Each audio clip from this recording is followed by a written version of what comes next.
In 2016, Young Bruh died. Today, he's revered among fans of the SoundCloud era. You yourself might have found Young Bruh through either that one annoying guy still commenting "Rip Young Bruh" under Lil Tracy's post. Just kidding, you're not really that annoying. Seeing a girl's profile picture, only to find out she doesn't know who he even is. That's a true story, by the way, from someone on the Young Bruh subreddit. Or you're from TikTok. And if you are, you're probably thinking, who's this Hello Kitty obsessed, kawaii, psychedelic, Samsung loving vampire? Because that's what he's been reduced to for most people. His aesthetic from one of his phases and to a few songs. Before Cardi, he was the original bisexual vampire. Some of his songs will have you questioning your sexuality, and if you play him on the aux, you're probably going to get thrown out the whip. Although Young Bruh remains a mystery, he's never been bigger and far from forgotten. His songs continue to go viral on TikTok, and fans still ask Tracy to perform them, which he refuses to their dismay. It's safe to say Young Bruh's music aged like fine wine, but there's mad stuff people don't know. You probably didn't know Summers, yes Summers, was a fan of Young Bruh and even remixed one of his songs. So in this video, I'm going to be analyzing everything about the late Young Bruh. His origins, what he was like, his discography, influence, and most importantly, the true cause of his death. Young Bruh was born Jazz Butler. I have a separate video on Lil Tracy where I go in depth about his early life, but here's all you need to know. He was born in Virginia to two musicians, Coco SWV and Ishmael Butler, of the Diggable Planets. They divorced and he bounced around each of their houses. When he was a teenager, he ran away from home and kicked off his music career. Since Tracy has had so many different monikers and alter egos, many of his older social media accounts still exist. Fans have found most of them, and that's where a lot of this information comes from. So on to his journey. First, Young Bruh didn't even start out as Young Bruh. He went by many names. I'm just going to display them on the screen because it's a lot. His earliest name was Eblis the Dolphin. Then he went to Young Karma, Young Bruh, Soulja Witch, and Asaku Fox until he settled on Young Bruh, which became his main name by 2014. Bruh was short for Libra. His many names often served as alter egos. If we go back to his old socials, Young Bruh was an artistic, spiritual, tree-hugging earth lover that did more acid than A$AP Rocky. That's a long way of just saying he was a hippie. On his old Bandcamp, he identified himself as an earth enthusiast, in love with, yet hating the people who inhabit this world. Yep, super deep. These trips he had on psychedelics would heavily influence his early music. On one of the blogs, he wrote, "Shroom trips inspired the sounds you hear." In addition to psychedelics, he was a huge Lil B fan. Thank you, Bass God. As a teenager, and clearly went through a bass phase. Young Bruh was very based. Judging by many of his older social media posts, his Facebook occupation said missionary at Bass World. He posted countless Lil B songs and also had an alt Facebook named Bass Butler. Even more, he said Lil B was his favorite rapper, calling him the most lyrical and hard rapper out at the time. Although he was a pretty big Soulja Boy fan and liked Wiz Khalifa, he wasn't really into mainstream rap. In fact, he was opposed to it. He credited Lil B for a lot of the trends that were going on in music at the time, writing, "The bass community started a lot of these styles and trends people still do to this day. They just don't know that." Additionally, he was really into punk bands such as The Revolts, The Casualties, and Antisocial. Here's what he had to say about the genre. "Punk is a genre like no other. I know the government hates it, but teams like me can't function without stuff like this. Living life like the system just won't work." He even said, "I really only mess with Lil B and punk." And like a lot of kids who are based, Young Bruh was even spiritual. We all have that one friend that goes through this phase, sun gazing, meditating, tapping into the third eye, all that BS. So this might sound familiar. He wrote about how he didn't care about money and said material objects did not motivate or excite him. He hated how superficial and shallow mainstream entertainment or Hollywood was, especially newer rap, and tried to defy that in his own art. Really ironic how this turned out. He shared his thoughts on rap during the early 2010s by saying, "Feel like new rap is so basic, lyric-wise, that if a rapper is actually rapping meaningful lyrics, people can't understand what he's saying, then say it sucks." He spoke on social issues as well. He hated racism, judgmental people, but liked the role of the underdog that black men played in America, at least in his eyes. In his free time, he would write poetry that reflected his worldview. At the time, he thought poetry was cool. Here are a couple of poems he posted. It's a little cringe, I'm not gonna lie, but admirable. I added some visuals for entertainment. Words from the earth, ... Why must my insides be cursed with these ignorant beings? I give them endless amount of natural land, yet they drilled holes and bulldoze. They release toxic gases, he spelled gases wrong, in masses, wiping the animals off the atlas. What madness. If I could say one thing, I wouldn't, simply because they couldn't comprehend even if they tried. So caught up in life, technology, material addictions. They came a long way from shipping slaves, but there are still things missing. What is war? Why is hate? Questions to contemplate as you stare into space. So besides the fact that this sounds like it was written by a second grader who just found out what global warming is, it was written from the Earth's point of view, and he's listing all the faults he sees in humankind. Here's a poem on his thoughts on Earth and nature. Earth. Why must I be cursed with this life on Earth? Wars, discrimination, health issues, and so much more, all intertwined into a trippy scene in the millions of millenniums from the past and to look forward to. I ask us humans if we can drop all the judging and material addiction to realize that we are floating in a never-ending quote-unquote space, in all caps by the way. meaning everything means nothing, Headless Dolphin, which is the name he went by at the time. He wanted to get rid of all the constructs humans created so they could realize that they're meaningless in the grand scheme of things. Before he was a part of groups like Thrax House and GBC, he was a part of a group named Star Trek, which consisted of musicians, photographers, and editors, and were a group of teens who would travel around and trip on candy. Candy. He repped the group a lot, and they posted him as well on their blog. The leader of the group was a guy named Chris Mute, who tragically passed away in 2018 after he was shot. Here's Youngblood's first interview from August 13, 2014 when he was living in Seattle. It was with a Tumblr blog called The Black Weirdo, and the interview is gone, but you can still find it on the Wayback Machine. On his name, I kind of have an alter ego thing going on, Young Karma / Young Bruh. I'm 18. It's weird. I started music at 16 with abstract sounds with weird visuals on YouTube. I have so many different names, and the reason for that is so I can appeal to all types of crowds. So this explains why he has a million different names. And what is your craft / career / creative expression? To bring all types of people together, to mental harmony, to basically balance everyone out. That's mad cute. How long have you been working on your craft? Really only like 2 years. Why do you consider yourself a black weirdo? Really, it's a mindset. I choose not to confine to typical black stereotypes. What inspires you? The thought of someone hearing my music. The first time he made music was with his mom in 1999. I'm not going to say the lyrics, but I'll put it up for you. It's the intro of his mom's album, Hot Cocoa.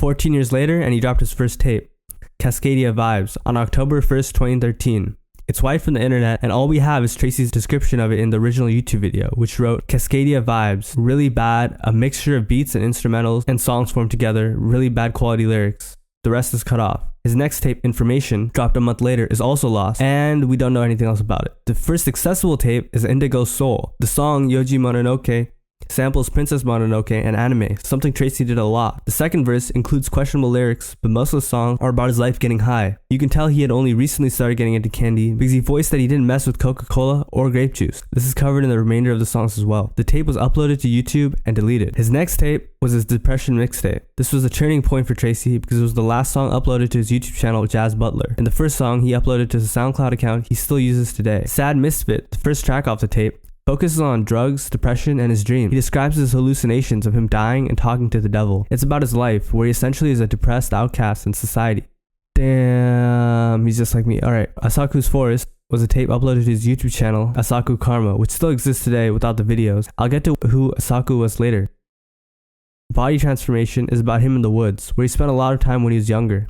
He even disses his future self, labeling fashion addicts as gay. You can tell he still wasn't a fan of materialism. Tracy was doing a lot of psychedelics at the time, and after listening to it, you can tell he wasn't a fan of the state of our world. In the song, he raps about social issues. He hates the government, mainstream rap, and racist cops. Backwoods Music was one of his rarest songs for a while. It was finally recovered in 2019. It's a collab between him and Ant Wiggins, Lil Raven Today. The song has an ethereal feel to it, similar to a lot of Young Bruh music. The chorus is him chanting, I'm smoking loud, and saying pass it around. Asaku Fox is one of those classic Young Bruh songs, which features him portraying a fictional character he created. This time it's Asaku. He's hunting other rappers, soldier of the Kamishima Peace Army. So Asaku was kind of like an anime character he created. Icy Robitussin dropped the same month, and for those of you who don't know what it is, it's what kids who want to sip lean but can't afford it sip and pretend like it's lean. And funnily enough, Young Bruh was one of them. The highlights of this tape were Eternal and of course Elegant Thuggin'. In Elegant Thuggin', he says 2 words over and over again, which I can't say because I'm not black, so listen to the song if you want to know.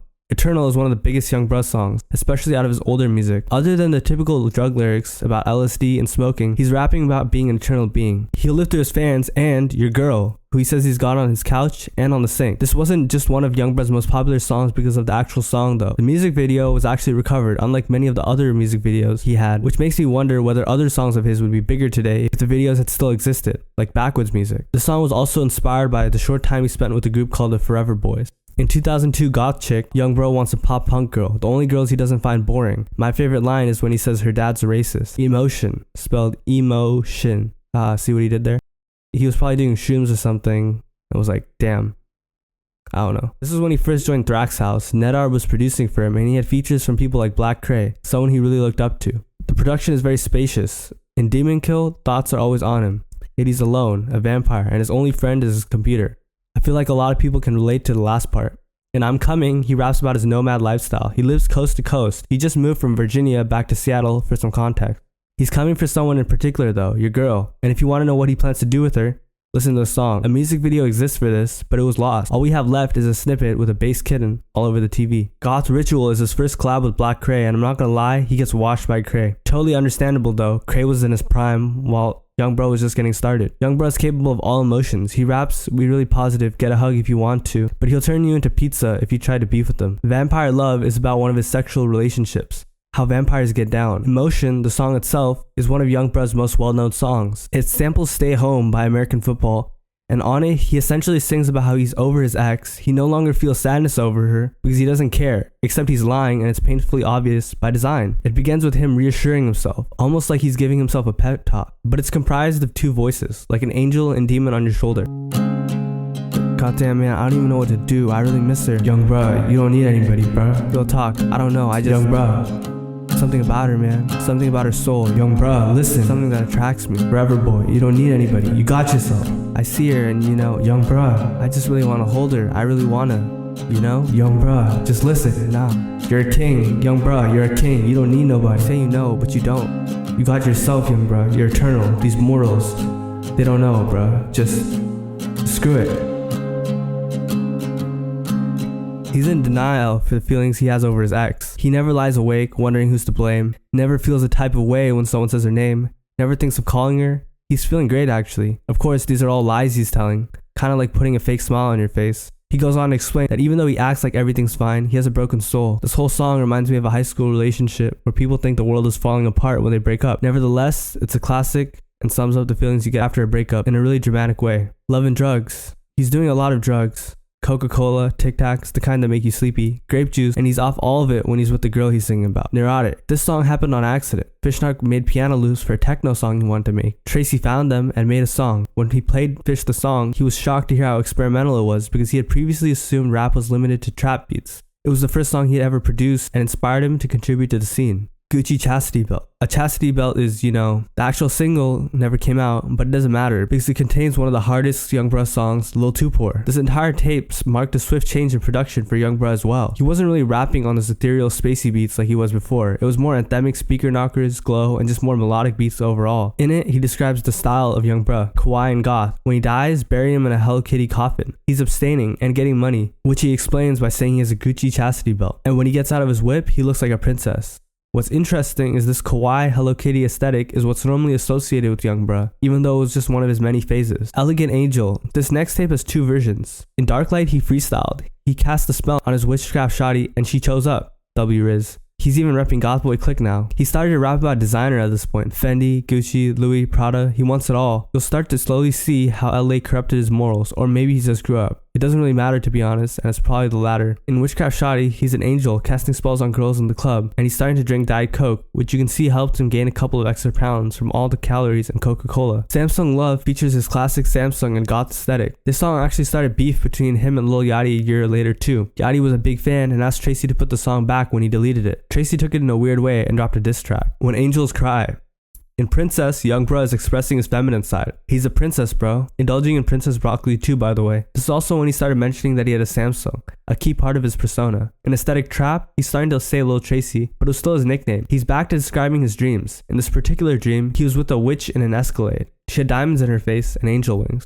A Little Magic Soldier Witch. His flow is amazing on the song. In the lyrics, he's describing himself like he's a magical being. He's a kawaii princess angel, flying through the city. Even if he isn't actually one, his voice definitely sounds angelic. Angels Get High too, one of his more forgetful tapes, to be honest. In Where They Do That At, his voice is filtered and distorted. The beat is louder than his vocals. He constantly repeats Where They Do That At. If you don't know what that means, it's kind of like making fun of someone for something they do. Like if one of your friends goes to the library during lunch to study, you'd be like, where they do that at? He mocks simps, rapping these boys gassing up thoughts. He mocks thoughts in general. He just wants money. He's graceful. He doesn't indulge in any of that. That all changes very soon, of course. Kim K and Kanye. It's evident Kanye and Kim aren't together anymore, but Young Bro didn't know that. It's a plug EP. It has multiple songs produced by Mexico Dro, so if you're a fan of that subgenre, I'd recommend checking it out. In You, My Kim K, and I'm Your Kanye, he's just making an analogy. Whoa Whoa is one of my favorite Young Bro songs. It's really catchy. He just goes, whoa whoa, she likes my mojo. He's allowing himself to be cocky. He's arrogant and a self-proclaimed showboat. You sad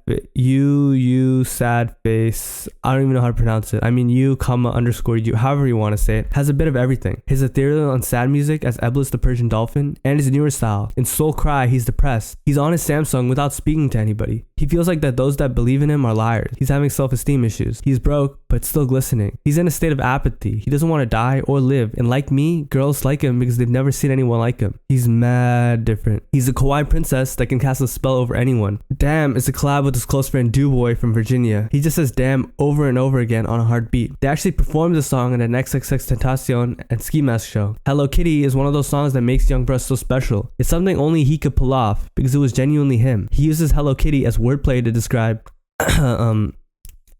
Then he describes his encounter with a girl at a club. He lacked the courage to go up to her, but she approached him. Punk Blunts, the song could be dropped today. That's how ahead the production was. His broccoli is loud like a punk band, and the song sounds like emo drill, not New York, Chicago drill. He reminisces about eating broccoli on green boxes back in Virginia. He also pays homage to Ruben Slick, someone he looked up to. Iced Out Samsung, same color as Yayo. I know I keep saying this, but damn, the song is another classic. His voice is beautiful in it. Yayo is Coca-Cola, for those of you who don't know. He sings Iced Out Samsung, same color as Yayo, over and over again. I guess his phone was really important to him at the time. You and Me is about those days where you don't feel your best. Just keep it pushing, by the way. He's depressed, and the only thing that will lift his spirits is the intimacy he'd get from a girl. Vintage LSD compilation. It's a compilation, not a mixtape, and it features a song called Her, about a girl he has a crush on. It samples a techno song, but he sings on it like a lullaby. He's reluctant to show his true feelings he has for the girl, because he fears the feelings may not be reciprocated. If they were together, they would glow and count bands, but instead, he's on Twitter stalking her. Young Bruh. Heaven's Witch. Eternal Spells. Absolutely goated Young Bruh album. Soldier Witch's Faith, hands down my favorite Young Bruh album. Young Bruh, what's good, bruh? Where'd you go, bruh? You left. Where'd you go, Young Bruh? That was weird, bruh. You left, bro. What happened, bro? Where was you at, bruh? Shit. Oh my god. While eating broccoli, he contemplates whether he'll ever become successful. Will he shine? Or more importantly, will his soul ever come up? Amazing lyricism. He says, I'm heaven's witch. I done fell out the sky. God kissed my left hand when he told me bye-bye. A clever way to say he's an angel. In a soldier's dream, he's guarded by angels. He and his girl are both kawaii. When I Left Heaven has a beautiful intro. It's catchy and he sounds really happy.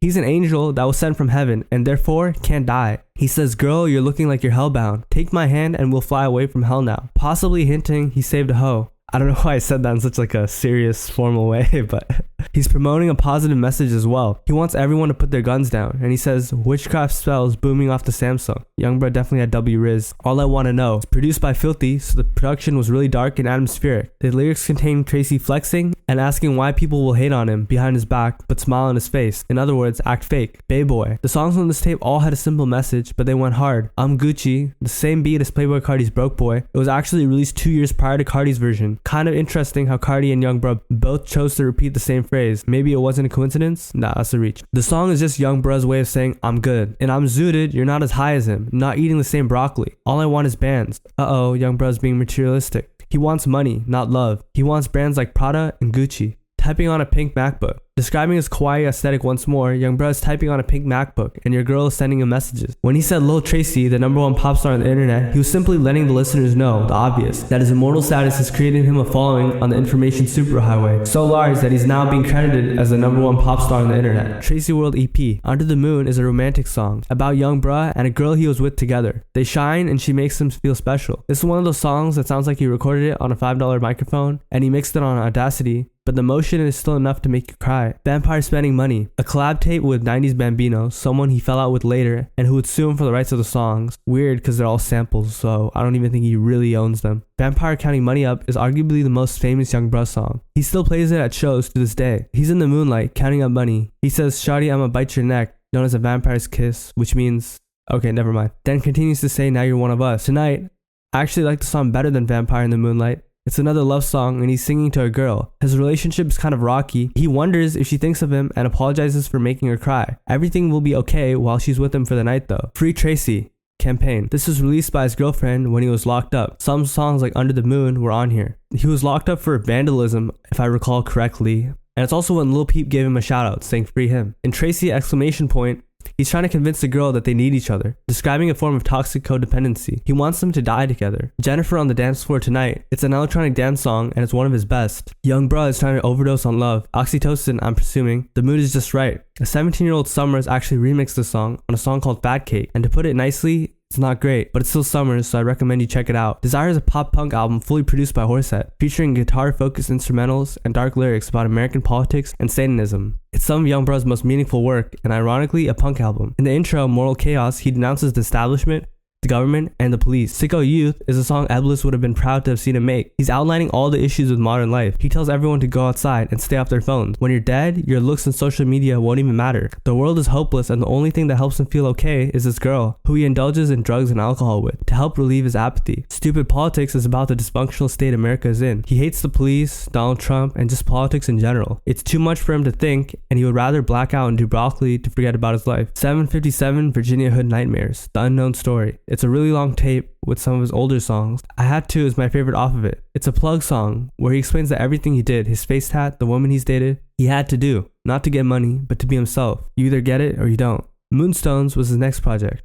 It featured When My Phone Rang. In it, he's painfully singing about how much he likes a girl, who he believes is different. His bros keep it real though. They call him a hoe for simping. Oh Young Bruh. Ooh La La is Young Bruh's version of romance. His exes are through with him, so he's gonna upgrade. He's got plenty of girls, but his new girl isn't a thought. She's worth being in love over. Or that's what I think he's saying. Gemstone bullets popping out the tech. He's rapping about wearing designer clothes. In the music video, he's got a Gucci belt and beanie on, with the iconic Hello Kitty backpack, of course. He just wants money. He doesn't care if he's famous or not. ATS 001, some of his final work before he passed. Stop.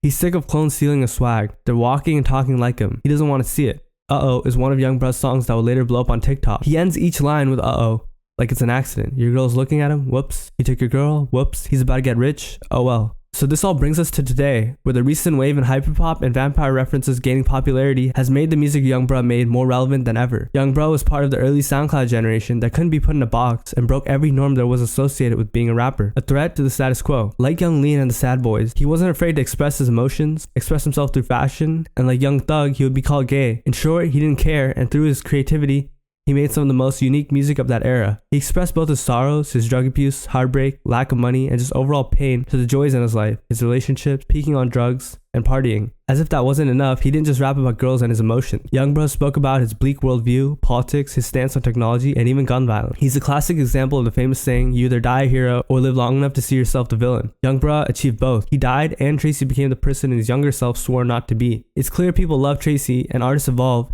It's just rare to see such a sharp 360. Although I believe his spiritual and anti-materialistic beliefs were just a phase, they were what he rapped about and spoke about on social media nonetheless, and we saw his stance on them change drastically. He went from just doing broccoli to doing sugar, and calling rappers obsessing over fashion gay to obsessing over fashion himself. It's important to keep in mind that in terms of the underground and modern rap, he was the first rapper to rep being a vampire. When Playboi Carti released Whole Lotta Red, he received criticism from fans for biting Space Ghost Perp, who released his first vampire-themed tape in 2018. Young Bruh did in 2015, and a social media post dating back to 2012. But I'm not saying Carti copied him. It's not that serious. Moreover, his whole psychedelics, kawaii, and Hello Kitty themes were before any of them became a trend. Except psychedelics, of course. Young Bruh was the product of being influenced by a bunch of subcultures, and the music he made has definitely influenced the landscape in today's hyperpop and rap scene. I could keep rambling on, but I'm just trying to explain how far his influence goes, and why his music and persona was such a departure from the norm at the time. Young Bruh died?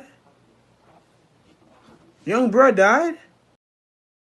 Did he really? Did he die? Did he die? Young Bruh died for real? Oh, that's Lil Tracy. Oh, I forgot. How'd he die? In the middle of 2016, a giant gemstone fell out of the sky, and angels took Young Bruh back. They tossed Lil Tracy down from heaven. There's also a conspiracy theory known as Gemstone Gate, in which fans believe that he's working at this Hello Kitty gas station in Argentina, but we can't be 100% sure. Alright, so the real reason for his death, quote unquote death, is that there was already another rapper who went by Young Bruh from the 2000s with only a couple of songs, but since they were released, he couldn't release music and be paid with that name since he didn't legally own it, so he's forced to change his name. So that's it for this doc. Sorry for the delays on this video specifically. If my voice sounds a bit different, it's because I have a sore throat and I'm kind of sick. Feel free to drop a comment if you have any questions, and I'm going to be dropping a lot this next month. Lastly, I go by Rashad Bashir. See you next time.